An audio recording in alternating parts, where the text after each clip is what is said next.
to develop your social strategy, and really thinking about how to appeal to your audience, how to build that audience, and the kind of things they might want to see from you and your brand. Can everyone see that okay? You should be able to. I think that's all good. Yes, perfect. Thanks, Medya. Amazing, cool. Right, well, I'm just going to crack on then, guys. Yeah, we're Truffle Social. So we are a purely social media agency.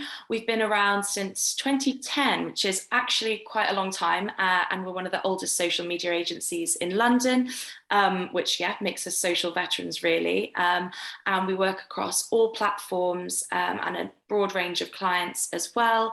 And yeah, we absolutely love what we do. And for all of our clients, we really want to push them out there being as bold and adventurous as they can be with their campaigns and their strategies. So this is us. Feel free to give us a follow. We're on all the social channels, and we love meeting new people. We love connecting with people. It's kind of what we're all about, really. So feel free to give us a follow. So we consider ourselves to be a social partner for adventurous brands. What's important about that is that we do see ourselves as a partner. We don't ever want our relationships to be a one-way thing. We want them to be mutually beneficial and helpful. And, you know, we want to foster really kind of genuine, authentic relationships with everyone that we work with. So that's super, super important to us. And it's important that our brands feel like we're not just there to provide them with a service, but actually we're an extension of their team. And these are just some of the clients we've had the pleasure of working with. We work with quite a broad range of industries, which is really, really useful for us, because what that means is, you know, one day we could be working for a lifestyle brand or a wellness brand, or it could be that we have a client who's a shipping company, or loads of different things. But it's great because it means we can apply the knowledge from all of these different industries, all of these different brands, from really big kind of household names to smaller companies, and we can apply these learnings. Oh, I'm so sorry, everyone. That's my nan calling. Should have put my phone on silent. We can apply those learnings to all of our clients. So we have a very non-linear approach. We definitely don't think that it's one size fits all at all, because it's not. And we want to make sure we have a tailored approach for all of our clients. So yeah, we engage brand communities through imagination in social, which is so, so important. I think in a lot of industries where the markets are really saturated at the moment, it's so, so important to react to your community, understand what's important to them, and just figure out how you can make them tick, really, and be engaged with all of their conversations that are going on. So yeah, this is just a little bit about what we do. So yeah, so we cover end-to-end management for our clients' social channels. So that will include content calendars, engagement, community management, audience growth, monthly reporting. We also cover paid social ads. So whether that's kind of one-off campaigns, or if our client wants to incorporate that in their overall strategy. And then we cover social strategies, which is what we're going to be talking about today. And in our strategies, again, it's really about, as well as doing all the kind of bits that I'll take you guys through today, but it's about identifying any key opportunities that you can really, really use to your advantage on social.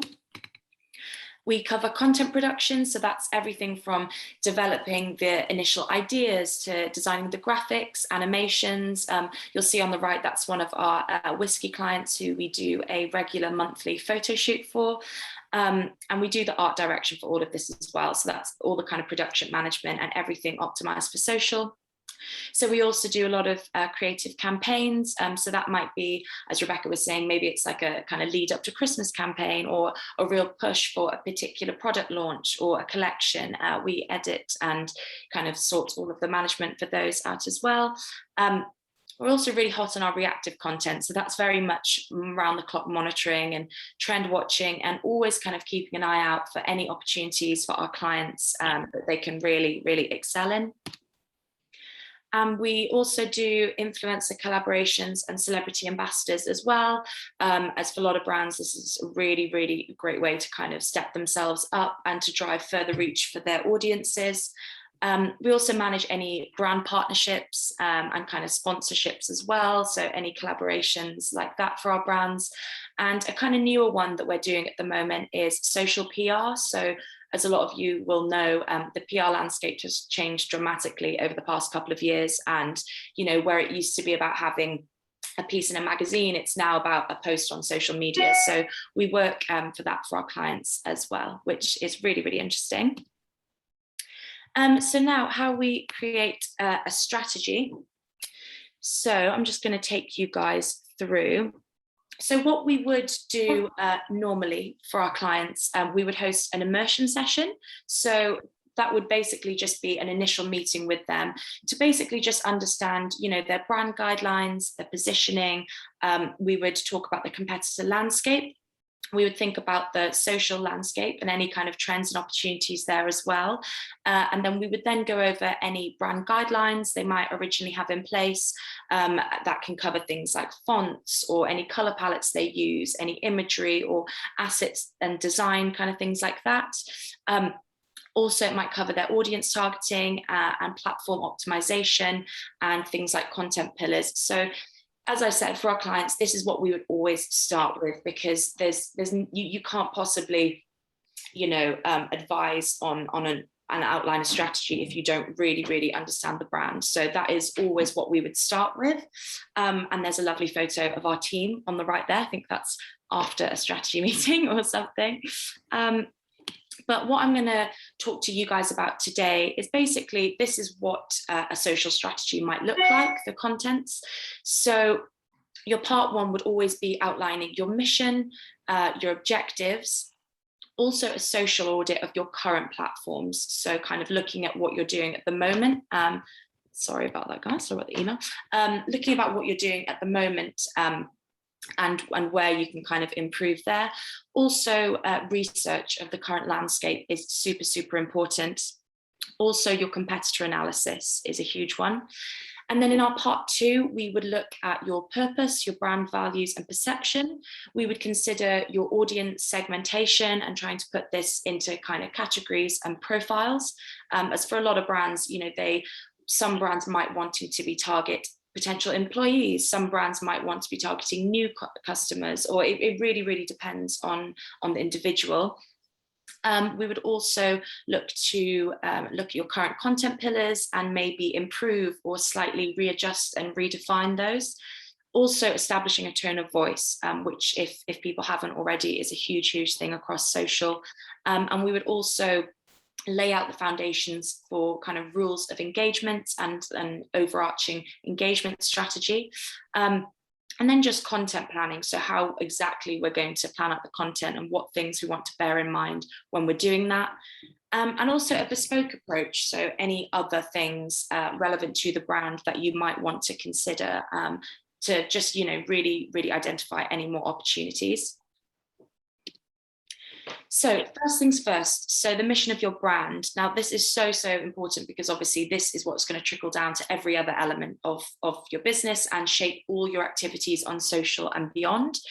So if you don't have a brand kind of statement or mission already, I think to help you define that, you'd really have to consider, so what is the reason for your brand existing? It seems like a massive kind of question of the universe, but really what is the main reason your brand exists? You know, what impact does your brand want to have on the world? And also, what does your brand stand for?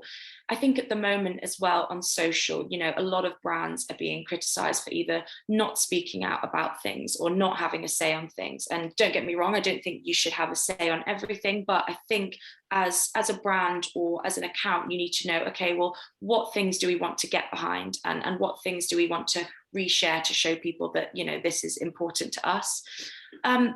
Also thinking about where you see your brand in the future. So, you know where you are now, but where do you see yourself in a couple of years' time?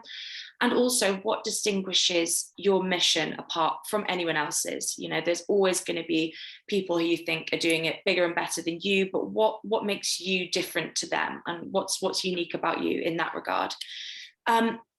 So I would always suggest outlining all of these answers, making them as detailed as possible, and just putting them somewhere really, really obvious that you can see them all the time, so that every time in everything that you do, it always comes back to your mission. And obviously, this is the kind of thing that is going to be reflected on all of your content output, your copy, your website, and hugely, the way in which you're actually interacting with your followers and your community. So secondly, what we would do is we would outline the objectives and KPIs for our clients. So this is really like the nitty-gritty of what they are trying to achieve through social. And a lot of the time they might have these KPIs outlined already. So it might be an audience building objective. It might be to drive inquiries, or it might simply just be about brand awareness and identity. For a lot of brands, they find that they're really, really happy with their content, but actually what they want is to increase engagement on their posts and their stories and things like that. Or it could even just be with a lot of people, they just want clicks through to their website. You just really have to think to yourself, okay, what is it I really want to achieve? For some people, it might just be establishing relationships in the early days, or even just increasing your followers, or identifying any collaborative opportunities. Or again, if it's a certain time of the year, it could be about creating a certain buzz around a launch. But whatever that might be, it's important to outline those and also try and get a real result in mind. So is it okay from here to this date till this time next year, we want a certain amount of follower increase by percentage. It could be that, or it could be to do with engagement rates. But what you need to do is really have a brainstorm and think about what that could be. So these are some example objectives from a previous client. So their objectives were to attract, engage, and inspire our target audience through standout content. Another objective was then to successfully and professionally showcase our brand as a distinctive personal service, showing the range of UK-based and international properties, and then to portray our brand as an experienced and authoritative establishment whose character is regarded as a leading player within the industry. So you can see from these objectives that they've been really, really clearly lined out, they've been thought about, and they've just got an end goal in mind as well. So you can see how we kind of put them into kind of even more digestible kind of formats. So, for one of their objectives, that's to attract, engage, and inspire, and how they might do that. So through the content and kind of inspiring different calls to action. They can also do that through showcasing their unique selling points to portray themselves as a professional and distinctive service across social, and then to make them stand out as leading experts. So we'll set ourselves apart by defining the establishment as knowledgeable and authoritative, and this ensures our character is regarded as a leading player within the industry. So I think a lot of people start with bigger objectives, and then it's really, really easy to kind of break them down into real kind of actionable points. So another thing you should be doing is a social audit. So this is an example of one we did for a previous client. And a social audit is essentially just looking at what you're currently doing well, what features you could be utilizing more, and therefore understanding where you can be improving, and just making sure you've got consistency in your approach across your platforms. So for the example for Instagram, you can see we've looked at their following, we've looked at their engagement rates, we've made a few comments about the type of content they're using or the kind of coloring they're using, whether it's kind of consistent, whether their posting is regular or whether they're posting, once a month. And also you can see we've made a comment that, they're actually not using their stories enough and they need to improve the mix of the kind of content they're using. They've used highlights, but these aren't being updated regularly enough. So you kind of need to go through your own socials with a really fine comb and a magnifying glass and go, okay, let's not be biased about this. We might think our content is great, but what do the facts show that we're actually doing and what we're not doing? The same for the LinkedIn post, LinkedIn profile, on the right. We've just made some comments on what they're doing well and what we feel like they can improve on. And sometimes it's really, really useful to get kind of an external viewpoint on this, because like I said, sometimes we do just think that everything we're putting out is appealing to our audience, but actually the results can show that that isn't the case. And it's just really, really important to try and find out why that might be, and then to improve on it. So yeah, now research. So yeah, I've just basically said to position yourself correctly in the industry in which you operate. It's so important to have a greater understanding of the industry itself, as it lets you really leverage your presence on social. So firstly, I think one to understand is what are the current trends in your industry? So are there any recent movements or initiatives or any kind of opinions that are really shaping the way that the landscape operates? Are there any trends that any leading players in your industry are getting behind on social, or are there any topics they seem to be really talking about at the moment? And how can you, repurpose and do your own sort of spin on that? And also, what ways in which can you show your audience that you're aware and reactive to these changes in your space? Also, you might want to think about what the current opportunities are. So again, what issues are important to your consumers and how are you able to show that you care about these issues too? And also taking a different approach and thinking, okay, well, this is my industry, these are competitors, but what are they not doing in our industry? How can is there anything that I can talk about that hasn't yet been spoken about to make myself stand out? And also, what is the data saying? So look at the stats, is there any ways in which your audience's behaviors have changed recently or over the past couple of years? And also, what are your audience's tendencies and preferences on social media? There is so much useful information out there. Sometimes it is just a case of researching and really diving deep into that. And also looking and thinking, okay, well, what platforms are my audience steering towards and why? I think age can often play a huge part in that, and generations as well. So that's always something to bear in mind. And competitor analysis. So this is honestly a really big one, and it can help you when you're developing your strategy and your overall approach. So you might want to think, okay, well, who are our top 3 competitors? So what are they doing on social? But also not just about your own direct competitors, but just generally on social. What accounts do you follow? What accounts do you interact with, and why? And what is it about those accounts that it is so successful, do you think? It's always worth just jotting ideas down so that you can think, okay, well, yeah, maybe we can do something like that. And also just looking at things like what are their websites like, and what you kind of appreciate about them. Looking at which of your competitors, has the highest engagement rate can be really useful as well, as there might be something really obvious in there that you're like, okay, I can see what they're doing, or they're posting weekly stories on this kind of topic or something like that. So you can really understand how you might be able to do the same. And also it can be really useful because you can learn from these accounts what you want to avoid doing on your other platforms as well. So basically just asking yourself what you think they're doing right, what you think they're doing wrong, and how you can apply these learnings to your own strategy. I would always recommend as well setting up things like Instagram notifications or Google alerts for your competitor activity, just so that you've always got a bit of an eye on it as well. And also just set yourself calendar reminders to check in on their profiles as well. So yes, your brand purpose, values, and perception. So your brand purpose, I think, as we said earlier, this should always kind of tie into your original mission and should be considered when considering your approach on social. So 2 examples I've just jotted down there of someone's brand purpose was to provide their people with networking opportunities to generate business. And the second one was to build a collective of brilliant people, enabling them to do what they do best. And then in terms of brand values, so these are really the qualities and ethos that you want to lay the foundations for your brand. And these vary so much across different clients as well. I've put some examples there. So it could be honesty. It could be that you want to be perceived as team orientated, or you want to be authentic or reliable or integral to what you say and things that you say with conviction, or sincerity. So those are just some examples. And then your brand perception is essentially what you want people to feel when they think about your brand, and what people are saying about your brand when you're not in the room. That's what people always say. So it's just how you wish to be perceived.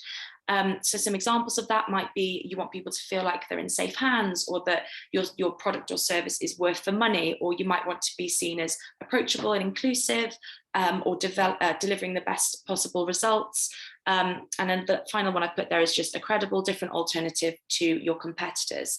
So once you've outlined all of these, again, you can just constantly be looking back on them, and then also looking at the kind of content you've already put out there and go, well, are all of these things really obvious from what we're currently putting out, or can we change up what we're doing to show all of these things in a more kind of defined way? So audience segmentation and profiling. With things like Instagram analytics now, it's really, really useful to look at your own insights and to understand your audience in a bit finer detail. For example, you can be looking at the genders of your audience, and maybe if you have a higher male or female following, also the locations of your audience. A lot of our clients we work with are global, so we might have Instagram accounts that we have to run for a Spanish audience or for a British audience or for an American audience, and obviously you can take into account preferences based on location as well. Also, it's so useful to look at your analytics, because they can show you, the peak days of when your audience is most active. So that's days of the week, and also peak times for posting. Now, that's really, really going to help you ensure that your posts are as optimized as possible, because then when your audience is the most active and therefore more likely to engage with your content. So I've just written down some other questions as well that you might want to think about when you're thinking about your audience. So what other interests might your audience have? Okay, if they're interested in sustainable fashion, for example, do you think that might mean that they're also interested in sustainability around wellness products?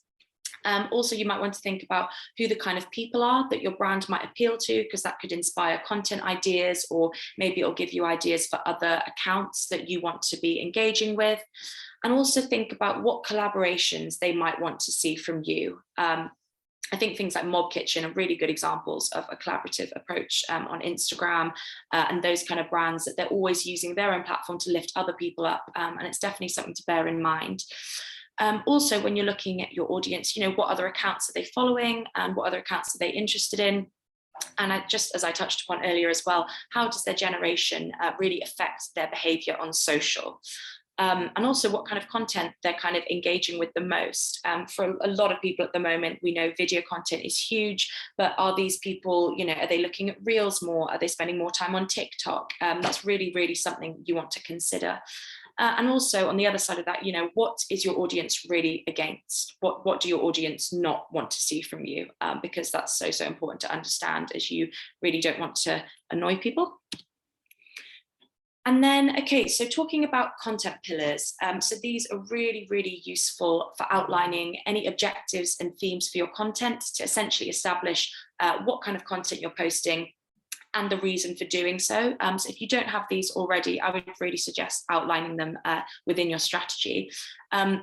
And why have content pillars? So the reasons we outline them for our clients is basically to ensure that every piece of content has got thought behind it. So whether that's a call to action, or it could be jumping on a trending topic or a meme from the Met Gala, something like that, or it could just be to provide really useful information. Or it could be that it's a piece of content that we've put out intending for it to be reshared and saved and things like that. Having content pillars also avoids pointless posting, because I think we can all relate to that. You can tell when someone has just posted for the sake of it. They feel like they haven't posted in a while and they should just get something up. It's not worth doing, because people can always tell. And content pillars also ensure you've got consistency, structure, and momentum on your feed, as well as giving people the chance to kind of recognize the different kinds of content you're posting about. For example, if you're doing, I don't know, a weekly recipe or a weekly workout, people are going to start to notice, and then they're going to go, oh, well, actually, that's the day that they're posting, something. And it will also really, really help the feed aesthetics as well, as it gives just a bit more of a pattern and more of a structure. So if you're wondering how you might define the content pillars for your brand, I would suggest looking at your current feed and trying to kind of look at what content pillars you might have already been using, and then revisit your original mission and your overall objectives. And then moving forward from that, just try and redefine them a little bit more, and then kind of decide, what content pillars are going to be the most useful to your brand moving forward.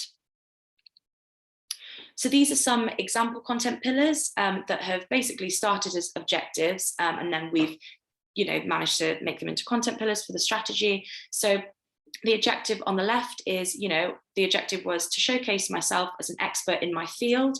And by that, we've then got the content pillar, which is educate. So that's content that's going to educate your audience on the area in which you're knowledgeable. And the second content pillar being inspire. So this one is more about inspiring your followers with content that, empowers and celebrates your community. And then the objective on the right, so that's to portray my brand as ethically conscious with values in sustainability. So the two content pillars derived from that were behind the scenes content, so that, people can actually see your sustainable practices in action. And then the other content pillar was dedication. So these might be kind of promises you're sharing with your audience that really, really proves what you've been saying. And these are some just other example content pillars for the fitness industry for a previous client. So one of the content pillars was online classes. The other one was more about education in fitness. The third one was nutrition. And then the others are brand sponsors, any kind of press that they had recently, and also personal. So just general lifestyle things. And I think a thing as well that a lot of brands should bear in mind is that so many people, especially for smaller businesses, I think their followers love to actually see, the faces behind the brand. And at the end of the day, people are really just quite nosy. So they like to know what's going on and to kind of keep up with people in that way. So I think getting faces on the feed is always a really, really useful thing to do. Now your tone of voice, if you don't feel like you've established this already, this is super, super important to choose something really, really distinctive and that reflects your brand to be used across your platforms. So this could be reflected in any captions, any blogs, any pieces of content that have writing on, and also in your responses to comments and DMs. Because this is something that's really, really going to distinguish you over other people as well. So just as an example, for previous clients, they really wanted to be perceived as knowledgeable, credible, authoritative and confident and educational, and very sort of people orientated and opinionated. And then another example is a client that might want to be kind of perceived as young and playful and more conversational and chatty, approachable, optimistic. And example number 3, we've got quick-witted, articulate, flamboyant, self-assured, humorous, inclusive. So hopefully these examples will just kind of make you think, okay, well, what kind of tone do I want to use for my brand personally? That might be reflective of yourself as a person, or you might just have kind of different ideas, but it's always so worth outlining these. But again, always remember your tone of voice is yours. There's no need to kind of replicate any other brands. You can definitely just make this yours entirely. And then engagement. So this is something that we bang on about a lot at Truffle, because as we say, content is super, super important, and making sure you nail that is huge, but also engaging with your audience, it can't be overlooked at all. So this is just a little graphic on kind of, how you might want to engage with your audience. So, it starts with if you get new or existing followers, and obviously just engaging with them. So this just means going onto their profiles, leaving likes, leaving comments, and really making the comments that you leave, make them sound conversational, and basically just making your community feel like they're being seen and listened to. You can also just do simple things like respond to their stories. And what we do as well is we set engagement reminders throughout the day, just so that on certain accounts we're engaging with our community at specific times. Again, as I said earlier, maybe times when they're the most active would be really, really important. And also searching through the hashtags that you might be using. So say you've got a hashtag healthy living, clicking on that hashtag on Instagram and then engaging with other people who have used that hashtag, because this is really just pushing your brand out there even further. So that's not just with your followers, that's just in a much, much broader community sense. And then also championing your community across your own channels. So can you repost stuff like, any of your community's content to show that you'll see them and you hear them and that you want to shout about them, basically. Also, encouraging interaction and sharing between your followers is really, really nice, because it shows that you're a brand that is doing that. And then, yeah, basically these kind of ways of engaging with people are super, super great, because it always just gives you further exposure and makes your community feel listened to, as I said. So this is just an example, again, on the right, of how a conversation might go. Again, I think with optimizing posts, you always want to be tagging as many people as possible, really kind of being that brand that initiates those conversations and just gives insightful information. I think for me personally, when I see brands that are just commenting emojis, then you can tell that they're not putting too much thought behind what they're actually doing. So it's always great to just be as insightful as possible. And also, ultimately, you don't want your brand to be perceived as robotic. So, customized personal experiences with a confident narrative always make consumers feel valued. And it's just going to make you stick out in people's minds. So below as well is an engagement tracker on a spreadsheet. So we do this for a lot of our clients, and basically it just means we're keeping tabs on all the people that are regularly engaging with us. And this is really, really useful, because then if you're planning an influencer campaign or a collaboration, you can actually go, well, hang on, we've actually got our own little database of all the people that have been engaging with us over the months, and the ones that maybe now we want to reach out to. So engagement is broad, because it's not just about looking after your community, but it has ways of benefiting you in the long term as well. So content planning. So I know loads of people find this super, super daunting, and they're like, oh, I just don't know where to start, and it's such a huge task. But it actually really, really doesn't have to be daunting if you think cleverly about it. So some things I would suggest is creating your own key dates calendar. So that could be things from awareness days and months, or any events you might have coming up, any launches, because once you have those in mind, it's actually a lot easier to go, okay, well, we've got this event coming up. That means at least once a week we can have promotional content going out about it, and we can tag these people so that they're going to reshare. And it's really, really useful to have those dates in your mind when you're planning things out. And also thinking about anything that's going on in the industry recently, or any interesting talks or things like that that you can share. Also to consider what information you can repurpose that might already be on your website, such as blogs, long form copy. I think for one of our clients, what we're doing at the moment is looking a lot on, because they posted so many blogs, but actually they've not repurposed any of those onto LinkedIn, which is obviously a perfect platform for kind of long form copy. So it's just thinking about, okay, what have we already done? Do we already have a kind of magazine that we can take content from and repurpose? You've just got to think really kind of strategically about it in that way. Also, checking what you've currently got in your bank of assets that haven't really been posted. So did you host an event that you've still got loads of images and videos from? Because, if you did have that, all of a sudden that's a reel that's kind of waiting to be made. So yeah, always think about what you've currently got in terms of assets. And you can also organize your content by considering it by kind of looking at platform features. So for example, you could say, okay, well, we'll do one Instagram live a month.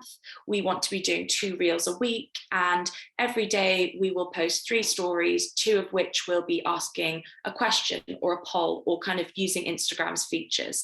And once you lay it out like that, it kind of just gives you more structure and really, really helps with the planning.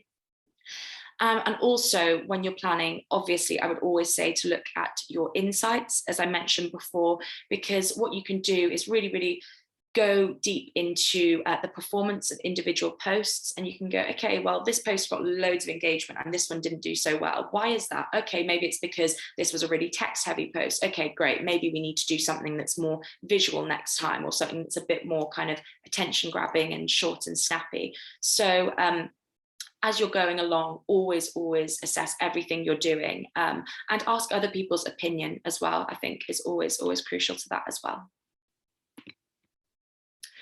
And yes, so lastly, for our clients, on an ongoing basis, we would always be monitoring their KPIs. So that's, as I said, by assessing their analytics and really, really figuring out, okay, how far are we now from achieving those original goals? Because a lot of the time objectives do change as you go on, and that's completely fine. But you do need to always kind of refer back to what you originally wanted to achieve at the start, so that you can figure out your next steps.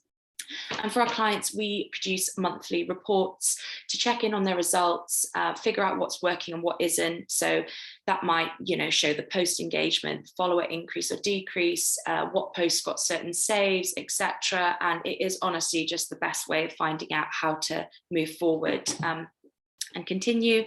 And then just, doing an ongoing analysis, because it really does allow you to apply your active learnings and findings, and also just keeping an eye on the world of social and what's going on in terms of any updates or kind of updates with platform features and things like that, which is what our team is doing constantly to try and become friends with the algorithm. And lastly, in terms of a strategy, we would also always try and be bespoke about it, because some clients are going to need paid ads or boosted ads as an option to push themselves out to kind of further audiences. But some clients that won't be relevant for, and some of them might be a brand that benefits from using influencers or kind of having a more collaborative approach. But I would consider both of these things for your brand, but you just have to think, okay, is this going to work for me? And are other brands in my space doing that? And has it worked for them? And, just thinking about it in that way, and then considering whether you should be doing that or not. So that's everything from me. I feel like I've been talking for a really, really long time, so I hope everyone's still with me. And if there are any questions at all, obviously feel free to just go ahead, guys. I'm just gonna stop sharing that now. And I should be back. But Amazing. Thank you, Medya. That was fantastic. No worries. You're welcome. It was great. And we've got great timing. Always good to finish with a nice, good 20 minutes, which is perfect. So I'm going to hand over to Katie, who's going to go through. We've got some great questions in the box. Katie, I'm going to hand over to you. Everyone, feel free to pop your cameras on if you want to ask the questions yourselves. Let's make this really intimate and conversational. Katie, over to you. Thank you. So some of the questions in the chat box we've got here, wondering what the protocol is around sharing content from other companies, including Fashion Week images. So in terms of that, I think a lot of the time you will just be able to reshare content on stories. I think if you're unsure, always just giving them a message. But I think generally if an account has, if they're not a private account, then you can always just reshare, because I don't know if everyone has the update at the moment, but at the moment you can choose on stories. It's like a little sticker and then it just comes up with the reshare option. So generally we don't have any issues with that. I think if it was a piece of content actually posted by them on their feed, I would usually ask for permission. If you wanted to repost that on your feed. But what you have to remember is a lot of accounts are, in my experience, a lot of accounts are really, really happy to do that, because actually that pushes them out even more, especially if you're kind of giving them the credit to do that and mentioning it in the caption or something. Or maybe if they're a photographer as well, they could really, really appreciate the kind of shout out on that. Yeah, brilliant. And we've also got, do you gain more engagement by showing your personality on your brand account, or is it best just to keep with the product? I would say this is something that honestly needs to be tried and tested, because for so many of our clients, the posts that do the best are the ones that are, a bit more information about them and their story, because people are just generally so interested. But that isn't going to work for everyone. And I think what I would say is, just try it out. Say 1 week, we're going to post one piece of content a week that, maybe tells a bit more about our story or how we came to be, or even just putting up stories that are them talking to the camera. And then from that and from the engagement you get from that, just trying to think, okay, well, actually, maybe this is working or maybe it isn't. But I would say in more cases than not, people are probably going to be interested in the people behind the brand, definitely. Okay, great. Another question is about the content pillars. Would you say stick to 6, or can you do more? I think you can definitely do more. And also sometimes some content pillars might be more relevant at certain times than other times. For all of our clients, we usually do at least 6. Sometimes we also will do 6 content pillars, and then we'll do 3 more ones that are really a bit more like out there, maybe ones that they've thought, oh yeah, we kind of wanted to do that, but we're not really sure. And we'll just say, you know what, go for it, because you really don't know until you try. So I would say stick to 6. And then, you know, after a while, if you're happy with those, if they seem to be doing well, and if you're on the right lines, then maybe you can branch out into a few more. Great. And then another question that's just come up now. Someone's asked, can I ask if my Western clients are always over 50 years old? Should I focus on Facebook rather than Instagram? I think with things like that, there are actually ways, for example, on Instagram, through the questions feature on stories, you can just ask, you know, people, if you don't mind, can we just share our general age, just if you're trying to like figure that sort of thing out. Because as well, I know it might seem obvious that age group could be more leaning towards Facebook, but it might not always be the case. And this is always changing as well. So I would say don't assume, but also don't be afraid to kind of ask your clients. And you can even do that via things like polls as well. So, you know, I always think the best way to understand your audience is to ask them questions, to be perfectly honest, but also have a look at the insights as well and try and base it on that. Brilliant, thank you. One last question is, would you recommend influencer or celebrity takeovers on brand accounts if they're relevant to your customer following?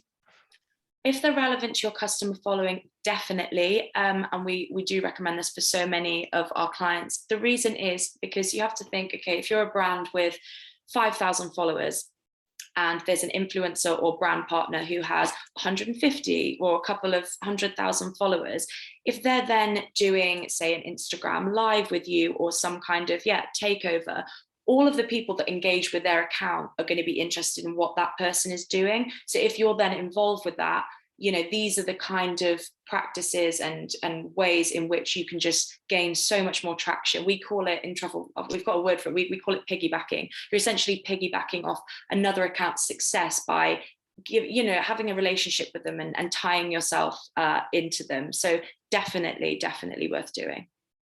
Great, thank you. Does anyone else have any questions? I'm going to add it into the chat. I can see someone said, what's a KPI? So that is also, that's a key performance indicator. So I'd say the difference between like outlining an objective and a KPI is a bit more defined. So an objective could be, we want to drive brand awareness, but a KPI would be, we want to increase engagement by 25% in the next 3 months. So they're just a little more figures based. Thank you. And Vivian has just added to the chat, I'm a complete startup and have few followers. At what stage would you recommend a brand engages a company such as yourself? I think at the very beginning stages, I think you really just need to outline the kind of content you want to be putting out there, your tone of voice, all the basics I've kind of gone through in the strategy. Then when you have, I would say around like the 500 followers mark, then, well, even before then, but I mean, you know, you don't, I think sometimes if you're engaging with people and you have maybe under 100 followers or under 300 followers, they might not be that interested generally. I think when you get to around the 500 mark, which is a really good start, you can think, okay, now we want to be going out and really engaging and just letting people know what we're all about.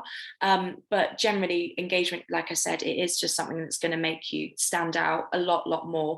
And you know what, even if you do have a smaller following, by doing all of that engagement when you have a smaller following, that is what's going to build your following up. Great, thank you. No worries. Is there any more questions? Yeah, I think you might be on mute. 1 second.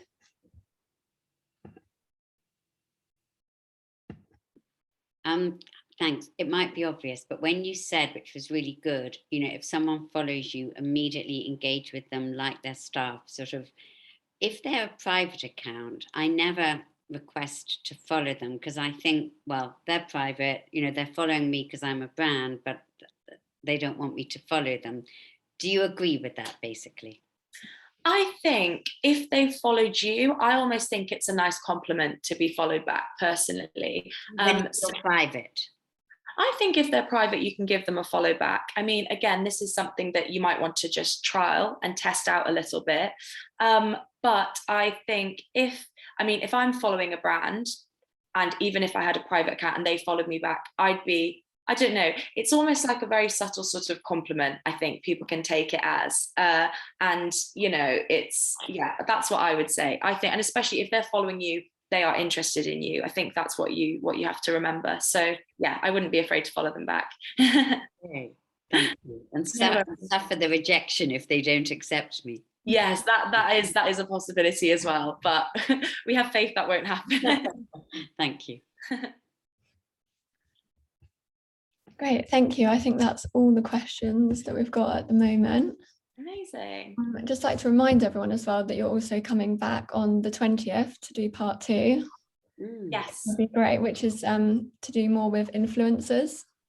Yeah, absolutely. So on the 20th, that's just going to be a bit more, focused on influencers, choosing the right influencer for your brand, how we work with them, and just basically our recommendations on what we would suggest for influencer campaigns and collabs. Great. We have recorded the session as well, so we'll be able to email that to everyone if you want to reference it later on. Great, thanks, Katie. And yes, just as we've been discussing, so do join us for the next session in a couple of weeks' time. In the meantime, though, please do feel free to reach out to Lone Design Club or to Medya or Truffle Social. I'm happy to answer any questions you may have or anything we can help with. Because this is a 2-part series, it's great because it means you get, to meet Medya now, but also save up any questions that you might have, or just reach out to them now. Really give us direction on what you want to hear. There's always the option with these as well to add some extra sessions or to answer specific questions. So, the whole point of this platform really is to help you grow your brand. So whatever we can do to help, please let us know. We're all more than happy to answer questions. We can add in whatever you guys kind of need to help grow your businesses. Let's have a really great Christmas sales period online. And hopefully this session has helped prepare you for that. And the next session from Medya will help you work with influencers, which will also be super beneficial. So thank you so much for joining us today. Thank you so much, everyone. And I look forward to seeing you all on the next session.